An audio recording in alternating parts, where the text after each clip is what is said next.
The failure to disclose has really become part of the Liberal Party DNA, hasn't it?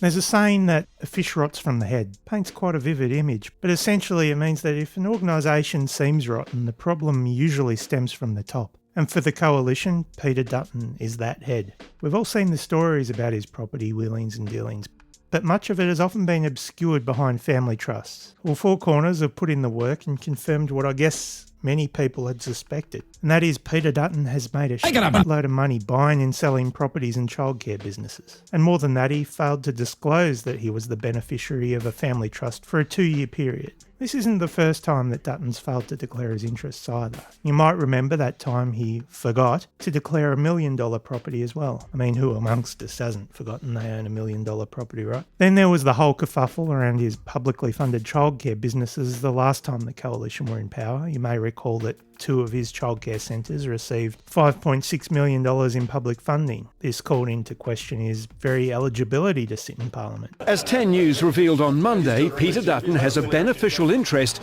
in 2 Brisbane childcare centres, which have been receiving direct childcare subsidy money from the Commonwealth.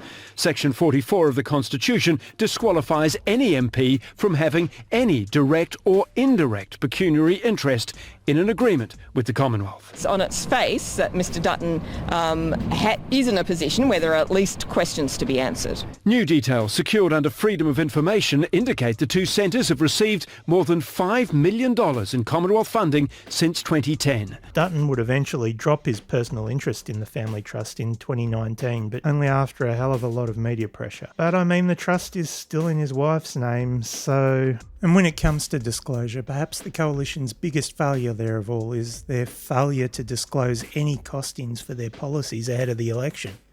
I mean, as of recording this, millions of Australians have already voted at pre-poll and there's less than a week before the polls close completely. And Coalition costings? I guess they're leaving them until the absolute last minute to ensure that they're met with minimal scrutiny. So yes, this failure to disclose seems to be a real pattern of behaviour when it comes to the LNP, from the head down and all that. Which leads into this clip from my last fairly long, fairly niche video that a lot of people likely skipped over, but I think this one's worthy of another look, particularly given the Coalition's apparent blind spot when it comes to disclosure. What follows is a segment from a video I did looking at the battle for Kooyong between independent Monique Ryan and the Coalition's millennial renter, Amelia Hamer. Enjoy. Let's look at housing, because Amelia Hamer has described housing as the core issue facing the country at the moment. Look, I tend to agree. In a profile/puff piece in the Australian Financial Review, Hamer spoke about the uncertainty young people face when trying to get into the housing market. I mean, she is, as the AFR pointed out, a renter wanting to get into the housing market. Indeed, she's been keen to point out to anyone that would listen that she's a renter. They're struggling to pay their rent. I know my rent's gone up significantly. I'm a renter. I live in a 1-bed apartment. She's worked hard to make it part of her brand. And I mean, it would seem that it is true in a very similar way to this 77% thing being true. It may be true to say that she's a renter, but it just doesn't tell you the full story. Are you picking up on a trend here? So whilst Amelia Hamer is a renter, she also happens to own a couple of investment properties, one in the UK and one in Canberra. So a more accurate description might be Amelia Hamer is a landlord that chooses to rent within the electoral boundaries of the seat in which she's currently running. And by wanting to get into the housing market, she must mean she wants to get into the housing market for a 3rd time. I'm sure there'll be plenty of people saying, so she owns a couple of investment properties, so what? To that, I'd say really not the ownership of the property that bothers me so much, it's the effort that's been made to sell Hamer as the millennial renter that bothers me. A renter wanting to get into the housing market. It's misleading, or if I'm being super polite, it's misleading by omission. I'm hoping to provide a voice for younger Australians. So I'm in my 30s. We don't have a lot of politicians, and we don't have a lot of politicians in the Liberal Party who are my age.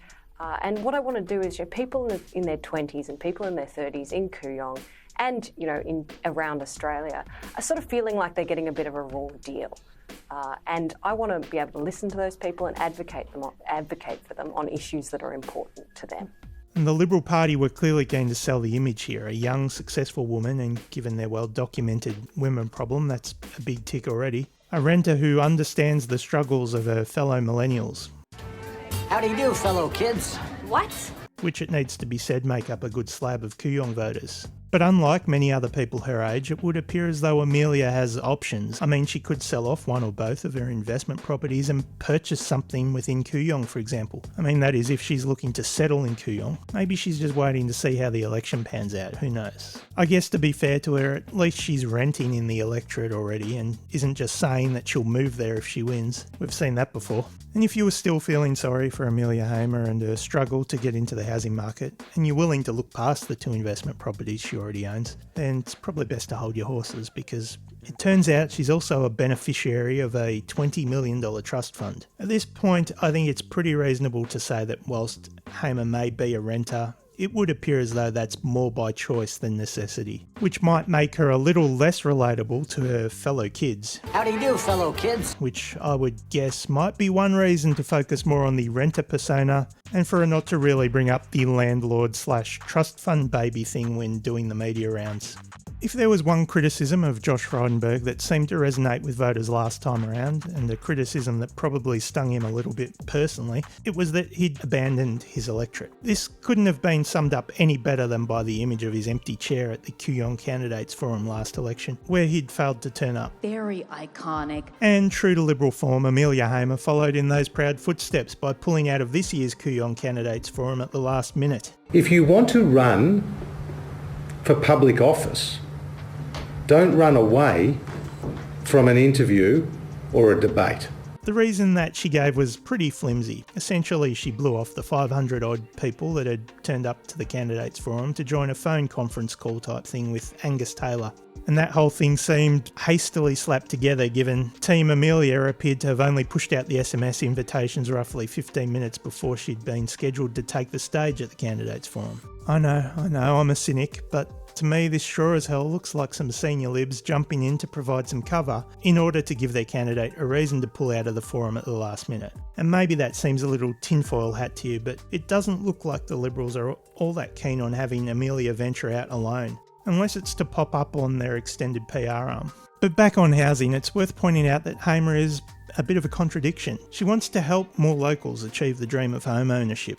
Now, if you want to take that on face value, which personally I wouldn't, but that's totally up to you, then you'd think that she'd be big on increasing supply to help all millennials into homes of their own. Well, sort of. You see, Hamer, she's against increasing housing density in the more affluent suburbs. I guess she wants to make the dream of home ownership available to everyone, so long as it's not in her backyard. Now, to be fair, perhaps the NIMBY strategy might play quite well to certain segments within Kooyong. It just stands at polar opposites to her aim to help more locals achieve the dream of home ownership, don't you think? Anyway, after being outed as a landlord and trust fund baby, Amelia Hamer seemed to go to ground before reappearing with, or behind, next to Jane Hume in a fairly weird doorstop/announcement type interview thing.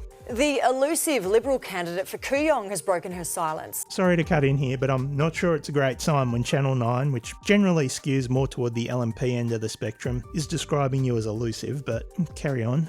The elusive Liberal candidate for Kooyong has broken her silence after it emerged that she's a renter and a landlord. But questions quickly and obviously turned to Amelia Hamer's property holdings.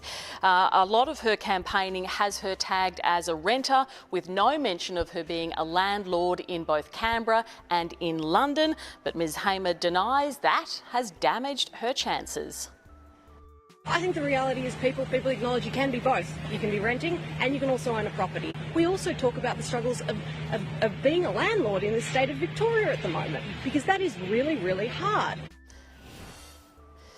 Yeah, Alicia, she's made it clear she is not a property investor here and is unlikely to ever become one, because she says Victoria is a terrible state to be a landlord. The struggles of being a landlord in the state of Victoria at the moment, because that is really, really hard. Oh, somebody please think of the landlords.